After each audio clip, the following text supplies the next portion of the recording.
네, 한국 증시 함께 살펴보도록 하겠습니다. 우선 볼까요? 한국의 마감 시황.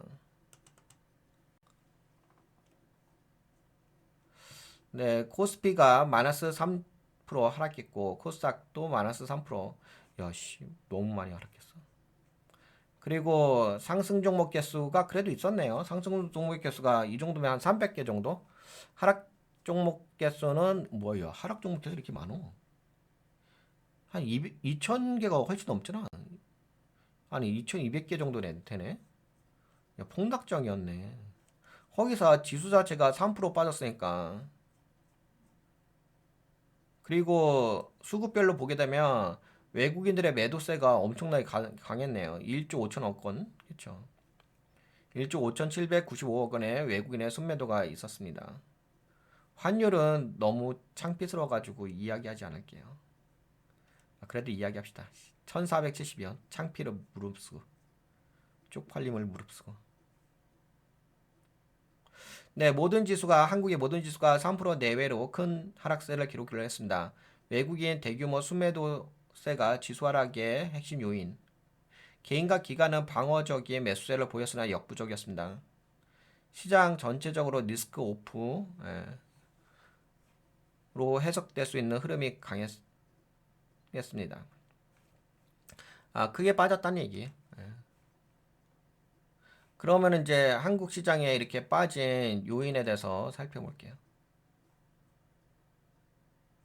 네, 이거 보시다시피 네, 2025년 3월 31일 한국 주식 금융시장은 대외 정치 리스크와 국내 공매도 재개라는 복합 악재가 겹치면서 코스피와 코스닥이 마이너스 3% 급락하는 충격적인 하락세를 기록했습니다.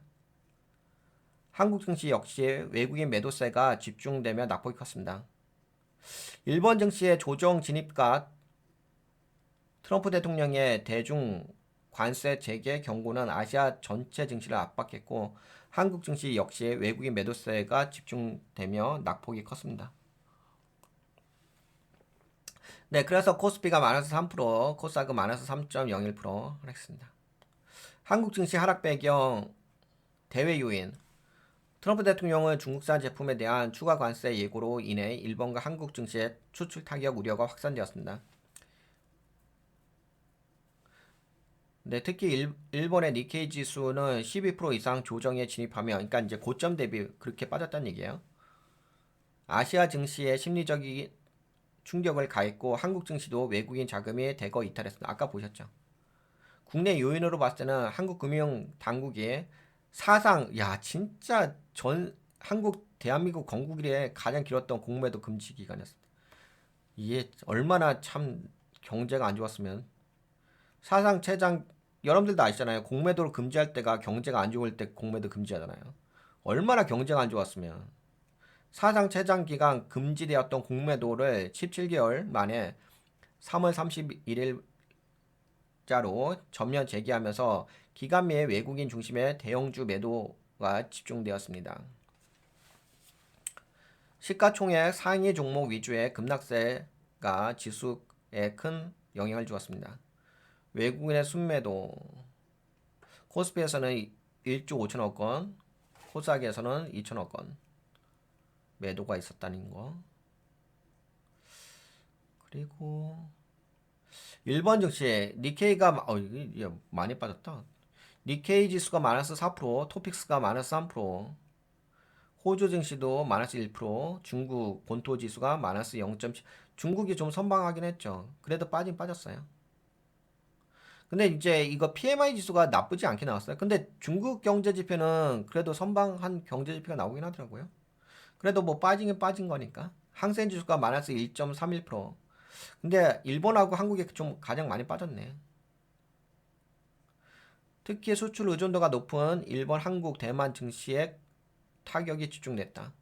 한국은 여기에 공매도 재개까지 겹쳐 대외 이중 악재로 정책과 대외 이중 악재로 충격이 심화됐다. 환율은 아까 말씀드린 것처럼 1472원 정도 어제 기준.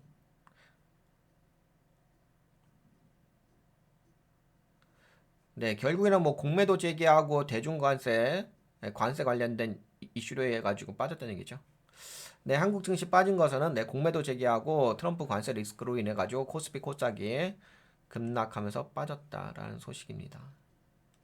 아시아 증권 시황도 좀 살짝 볼까요? 그래도 한국 시황이니까 한국이 아시아 포함되고 있으니까. 니케이 잠깐만, 니케이 많이 빠졌다. 일본 일본 어딨냐? 니케이. 진짜 많이 빠졌다. 야. 니케이가 4% 마이너스 4.25% 빠졌다. 진짜 많이 빠졌다. 야. 네, 조정이란 일반적으로 고점 대비 10% 이상 하락한 상황입니다. 그걸 조정이라고 하는데 12% 정도 빠졌다고 하니까 2024년 12월 고점 대비 12% 하락했습니다. 공식적으로 조정 구간에 진입을 했고요. 결국에는 계속 뭐 트럼프 대통령의 대중 무역 관세 부활 경고에 아시아 증시에서 한국가 그리고 이제 공매도 한국은 이게 뭐야? 한국 증시 역사상 최장 기록 17개월. 참 창피함 수준. 네, 중국의 제조업 PMI 지수는 3월에 제조업 PMI는 네, 50.5. 기준선이 50이죠. 50을 상회하냐 하회하냐. 네, 소폭 상회했죠. 그러니까 확장 국면에 있긴 한데 시장에는 큰 긍정적인 요인으로 작용하지 못했다. 인도 증시는 효정이었고. 네, 트럼프 대통령 이번 주 중국 미 아시아 국가들을 겨냥한 새로운 관세 부과를 예고를 했습니다. 그동안은 이제 멕시코하고 캐나다, 유럽에 대해서만 좀 이야기 있었죠. 이제 슬슬 방향타를 중국은 이미 했고 이제 아시아 국가 쪽으로 겨냥을 하고 있는 것 같습니다. 미국 제조업 보호 및 무역 적자 축소를 내세운 대중 압박 전술 재개하고 있다.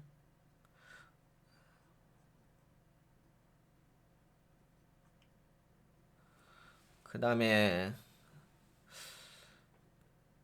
뭐 단기 리스크 요인 트럼프 대통령의 관세 발표 시점 4월 2일 이거 아까 공매도에 대해서는 이야기해드렸고 네 그러면 여기까지 한국 증시에 대해서 살펴보고 한국 증시에 대해서 살펴봤으니까는 투자 전략도 함께 이야기하도록 하겠습니다. 투자 전략은 제가 뭐 아시죠? 블로그에다가 올려드렸어요. 여러분들이 보셔도 충분히 그냥 나름대로 일목요연하죠. 올려드렸으니까 보셔도 되는데 그래도 방송 켰으니까 설명을 좀 덧붙여 드릴게요. 네, 4월 1일 글로벌 증시 와 근데 이거 진짜 뽑아내려고 엄청나게 많은 데이터를 통해 가지고 이 자료를 뽑아낸 건데 네, 글로벌 증시의 핵심 포인트 요약 첫 번째 S&P 500 장중 급락을 마이너스 1.65%까지 하락했다가 0.55%로 반등 마감했다. 나스닥은 마이너스 0.14%로 하락하며 기술주의 조정이 지속되고 있다. 트럼프 대통령의 보복관세 발표를 앞두고 시장 불안이 심화되고 있다. 그 대신 소비재 대형주 중심으로 방어적 흐름이 전개되고 있다. 그쪽으로 돈이 이동하고 있다는 거죠. 그래서 섹터를 보시게 되면은 아까 이거 체크를 이렇게 볼까요? 네, 지금 컨슈머 스테이플스가 1.63%잖아요. 가장 많이 상승했죠. 하락한 섹터가 세미컨덕터 반도체가 마이너스 0.78% 하락을 했습니다. 가장 많이 하락한 거죠. 지금 여기서 보게 되면. 그래도 좀 대부분의 종목 섹터가 상승하긴 했습니다. 근데 이게 세미컨덕터 쪽과 약세에 있으니까. 그래서 이게 참 할 얘기 많다. 필라델피아 반도체 지수가요, 이렇게 많이 빠졌잖아. 야, 전저가 닿겠다. 그래도 뭐 캔들 자체는 아까 뭐 나스닥도 그렇고 필라델피아 반도체 지수도 약간 망치형 십자형 새벽형 캔들 나왔죠. 그래도 캔들은 긍정적인 캔들이 나오긴 했습니다. 하지만 이제 오늘은 그 돈이 좀 쏠린 영역이 기술주가 아닌 방어적 소비재, 대형주, 방어적 섹터로 돈이 좀 몰렸다는 부분이 좀 특징적이라고 할 수가 있을 것 같습니다. 근데 스톡스가 3월 월간 기준으로 해가지고 월간이에요. 마이너스 2.95% 하락했다. 근데 그렇게까지 많이 하락하지 않았죠. 미국은 툭툭 떨어졌는데, 그치? 미국보다 방어적이지만 자동차 자원 섹터는 좀 타격을 입었다. 네, 트럼프 대통령은 자동차 일괄 관세 예고로 자동차 관련된 종목들이 유럽 증시에서는 하락했다. 와, 아시아에서는 일본의 니케이 지수가 마이너스 4% 하락했고 한국은 마이너스 3%, 공매도 전면 재개와 외국인 매도로 하락했고 중국, 홍콩 동반 하락, 대중 추가 관세 우려 반영. 전 세계가 트럼프 관세 정책을 선반영 중이며 방어적 업종이 상대적으로 강세를 보이는 시점입니다. 현재 시점이. 네, 금 가격은 최고가를 경신했고요. 유가도 아까 보셨다시피 반등해서 올라왔죠. 달러 인덱스는 그렇게까지 강하지 않고 보합권에 좀 있고요. 체크 금리는 오히려 마이너스 2.1 베이시스 포인트 하락을 했습니다. 그러니까 경기 둔화를 반영한 거죠. 이게 금리 중에서도 이게 단기물은 오히려 올라갔어요. 장기물이 떨어졌어요. 그러니까 단기물 쪽에 돈이 몰리고 있다는 거거든요. 장기물 쪽에 아니 단기물 쪽이 아니라 장기물 쪽에 돈이 몰린 거죠. 경기 침체를 의미하는 거죠. 조금 이따가 같이 또 증권 지표 좀 살펴볼게요. 시간이 되면은. 네, 종합적인 해석을 보게 되면 안전자산으로 돈이 이동하고 있다는 거. 미국 장기 금리 하락은 경기 침체 가능성을 이야기하는 시그널로 보시면 될 것 같고 오늘은 ISM 제조업 지수 조월도 보고서 ISM 제조업 지수는 50선 기준선을 보시면 될 것 같고요. 이것도 한번 보시면 좋을 것 같아요. 고용 상황이 어떻게 흘러가고 있는지. 한국 증시의 투자 전략 분석, 현재 시장, 대외 리스크, 트럼프 관세, 이거 한국 증시에 대해서 좀 이야기하는 거예요. 앞으로 투자 전략을 어떻게 하면 좋을 것인지. 현재 시장은 대외 리스크, 트럼프 관세, 내부 리스크는 공매도 재개 동시에 발생하고 있다. 안 좋은 것만 지금 발생하고 있죠. 이중악재. 미국 방어주 강세와 기술적 조정 흐름이 그대로 한국에 전이되고 있다. 그래서 전략 방향은 성장주는 비중 축소, 특히 뭐 예를 들어서 반도체 2차 전지, 가치주는 오히려 좀 상승했죠. 버크셔에는 계속 올라가죠. 워렌 버핏 쪽. 소비 안정주, 그 다음에 보험주 중심은 좀 확대할 필요가 있다. 예를 들어서 이야기하는 거예요. 현금은 최소 20% 이상 확보하여 리스크에 대응할 필요가 있다. 방어주로 봤을 때는 헬스케어, 유틸리티 디스카운트, 유통, 강세가 좀 기대가 된다. 미국 쪽이 그렇게 움직였으니까. 수출주, 자동차, 반도체 등 고관세 민감 섹터는 비중 축소할 필요가 있겠다. 그냥 이거는 그렇게 하라는 이야기 지시가 아니라 그냥 시장 자체가 지금 이렇게 흘러가고 있다는 걸 이야기하는 거예요. 아 그렇게 하세요라는 게 아니라 그냥 참고만 하세요. 종합적으로 판단을 하실 필요가 있는 그냥 참고의 기준잣대라고 보시면 될 것 같아요. 그러니까 약간 지금 여러분들한테 이야기해드린 것은 신호등이라고 보시면 될 것 같아요. 현재 시장의 신호등 정도의 관점에서 섹터의 우선순위 필수 소비재, 헬스케어, 금융, 유틸리티. 그래도 이런 거 좀 계속 보시다 보면 뭔가 머릿속에 좀 기준잣대가 서서히 만들어질 거예요. 주의 섹터 반도체, 엔비디아 마이너스 30% 조정 중. 자동차 쪽도 주의하실 필요 있고 소프트웨어 쪽도 그렇고. 한국의 PS 섹터 예상 반도체 쪽 요새 좀 조정받고 있죠. 그동안 이제 삼성전자가 반등해서 많이 올라왔었죠. 그러다 조정. 그리고 자동차 쪽도 트럼프 25% 관세 직격탄. 인터넷 플랫폼 쪽도 지금 기술주가 약세 있는 게 있으니까.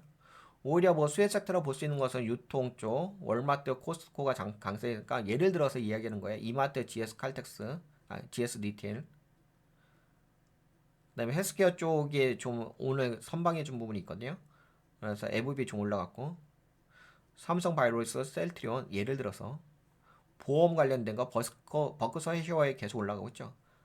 하나생명, 삼성생명, 네, 이렇게 예를 들어서 이야기하는 거예요. 예를 들어서 종목.